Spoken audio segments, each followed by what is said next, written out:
कैरली नाम के एक आदमी की, हंगेरियन आर्मी, और वो उस कंट्री का बेस्ट पिस्टल शूटर था।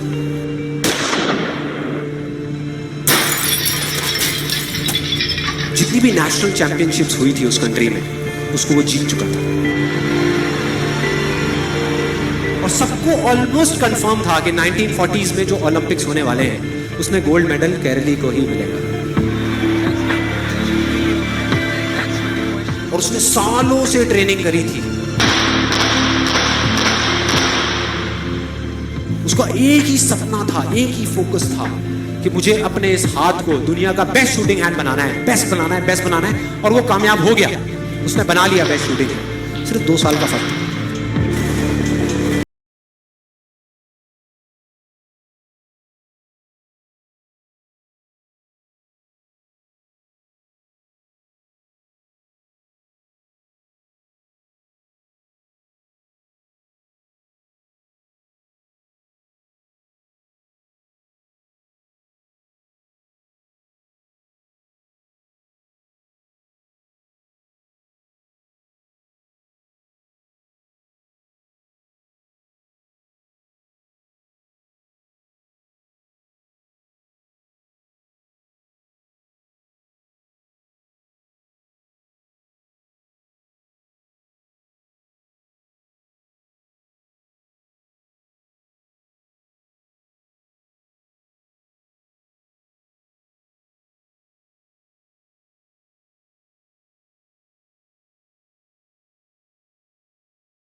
अभी ट्रेनिंग शुरू कर दी इस हाथ की।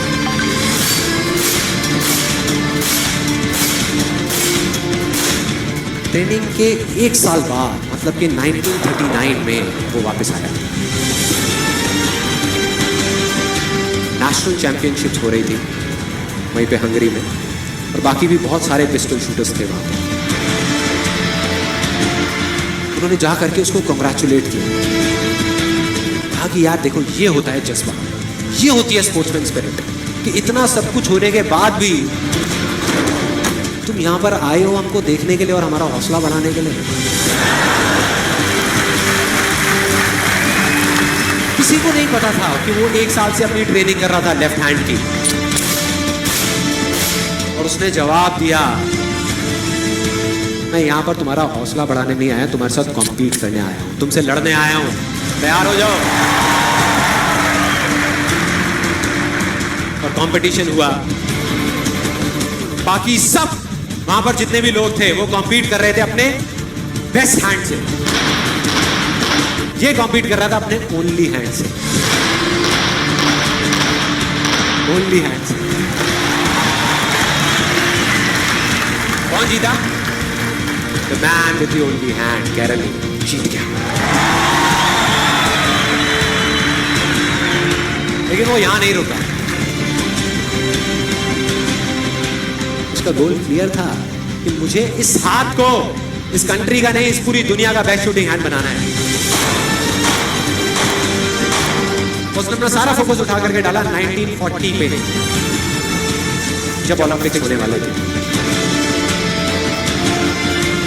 लेकिन 1940s के ओलंपिक्स कैंसिल हो गए वर्ल्ड वॉर की वजह से।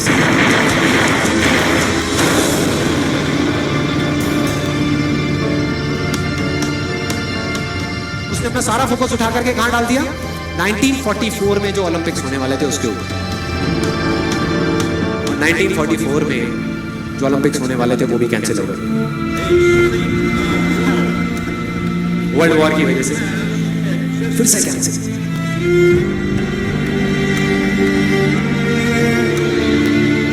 उसने अपना सारा फोकस उठा करके डाल दिया 1948 के ओलंपिक्स में। 1938 में उसकी एज थी 28 साल, 1948 में उसकी एज हो चुकी थी 38 इयर्स। और जो यंगर जो प्लेयर्स आते हैं निकल करके, उनसे कॉम्पीट करना मुश्किल होता चला जाता है, लेकिन मुश्किल नाम का ये वर्ड था ही नहीं उसकी डिक्शनरी में। वो गया, पूरे वर्ल्ड के बेस्ट शूटर्स आए हुए थे जो अपने बेस्ट हैंड से कंपीट कर रहे थे, और ये अपने ओनली हैंड से कंपीट कर रहा था। और कौन जीता? The man with the only hand.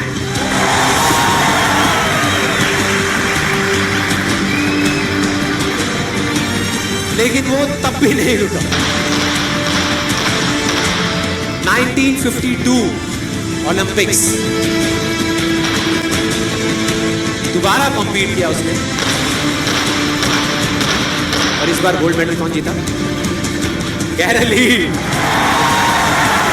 4 साल बाद दोबारा से, और पूरी की पूरी हिस्ट्री को बदल करके रख दिया ओलंपिक्स ने। इस पर्टिकुलर कंपटीशन में उससे पहले किसी भी एथलीट ने लगातार 2 गोल्ड मेडल्स नहीं जीते।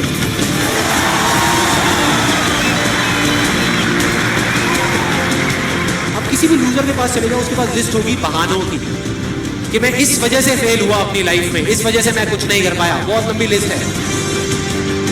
दूसरी तरफ विनर के पास चले जाओ, उसके पास में 1000 वजह होगी वो ना करने की जो वो करना चाहता है, सिर्फ एक वजह होगी वो करने की जो वो करना चाहता है, और वो कर जाएगा।